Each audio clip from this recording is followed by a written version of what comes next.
ஒரு பையன் தன்னுடைய காதலி கிட்ட ரொம்ப சோகமா கண் கலங்கிக்கிட்டே பேசுறத ஒரு பிச்சைக்காரர் பாக்குறாரு.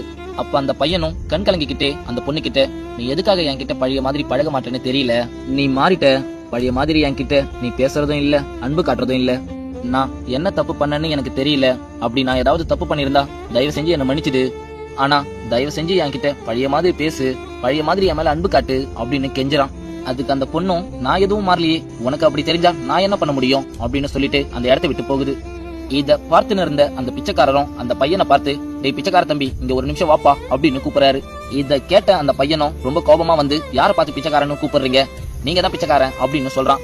அதுக்கு அந்த பிச்சைக்காரரும், காசுக்காக கையேந்தி நிக்கிற நான் பிச்சைக்காரனா, அன்புக்காக கையேந்தி நிக்கிற நீயும் ஒரு வகையில பிச்சைக்காரன் தான் தம்பி. நம்ம கேட்காமலேயே கொடுக்கறதுக்கு பேர் தான் அன்பு. அப்படி நம்ம கேட்டு வாங்குற அன்பு அன்பு கிடையாது, அதுக்கு பேர் பிச்சை.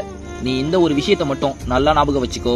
நீ கேட்டு வாங்குற அன்புல என்னைக்கும் உண்மையான அன்பு இருக்கவே இருக்காது. அதுல போலியான அன்பு மட்டும்தான் ஒளிஞ்சிருக்குன்றத நீ என்னைக்கும் மறந்துடாத.